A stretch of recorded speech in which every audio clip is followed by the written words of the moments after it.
Have you ever heard the true story of the werewolf of the Dark Valley?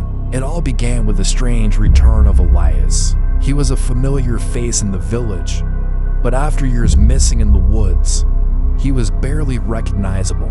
He came back silent, gaunt, with a haunted look in his eyes and deep, vicious marks scarring his body, almost as if he'd been mauled by some wild beast. His family and friends were relieved he was alive, but a sense of unease quickly settled over the entire village. Something was terribly wrong with him. Just a few nights after his return, the screams started. They echoed from his family's old, weathered house, piercing the quiet of the night. But these weren't human screams.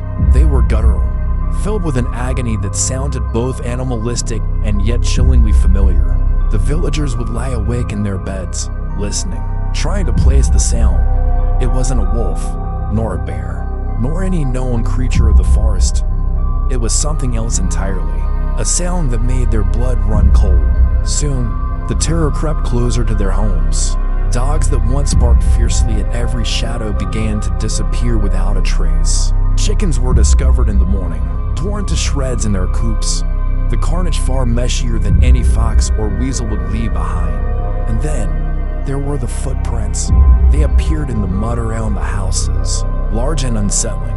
They would start as the clear impression of a human foot, but as the tracks moved forward, they would warp and elongate the toes, digging deeper at the heel, lifting, until they transformed into the paw prints of a massive unknown creature.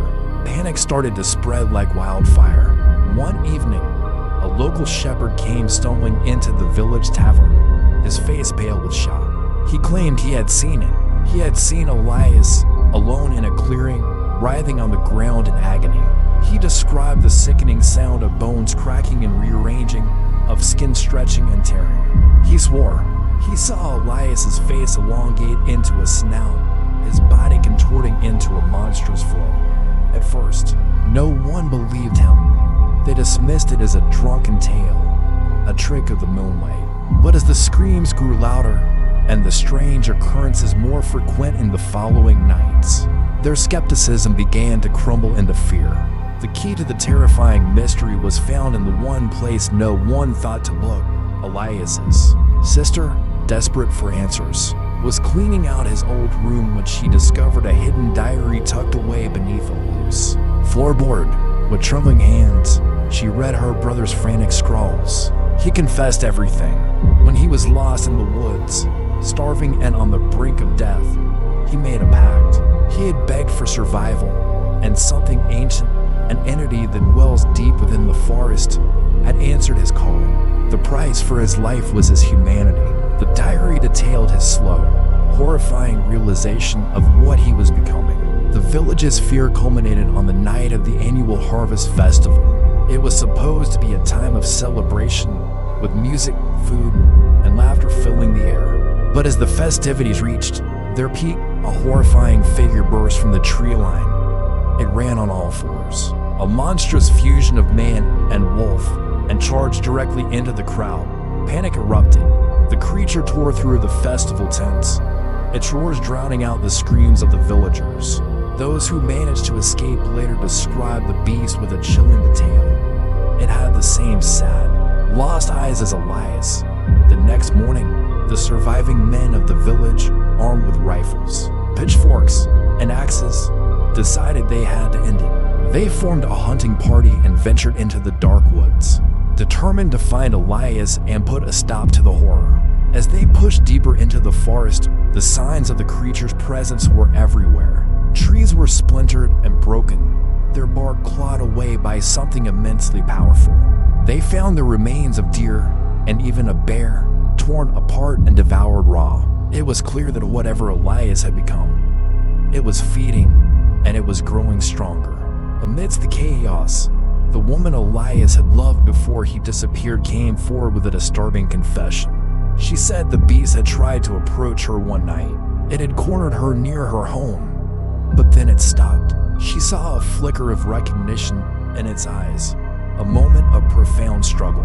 It seemed to fight against its own violent instincts, a war raging within the monstrous form. A part of Elias, the man she knew, was still in there, trapped and desperate.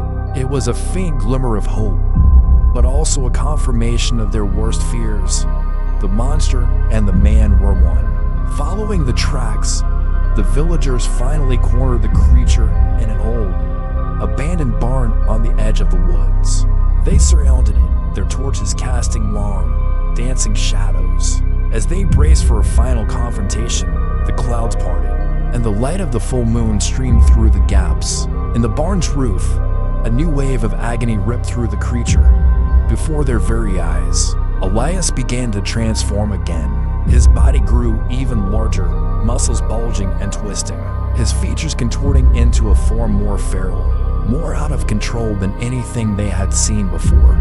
The last remnants of the man were being erased. The fight was brutal and desperate, but in the end, the villagers prevailed. The massive creature fell to the dusty floor of the barn, but as it lay dying, a final, heartbreaking transformation took place. The fur receded, the snout shortened, and the monstrous body shrank back into the form of a man. It was Elias, his body broken and bleeding, with the very same sad, haunted look he had when he first returned to the village. The horror was over, but the story never truly ended. Even to this day, on quiet nights when the moon is full, some villagers swear they can still hear faint howls echoing from the dark valley, leaving everyone to wonder if Elias was truly the only one who made that fateful pact in the woods. Thanks for listening, and don't forget to follow for more strange tales.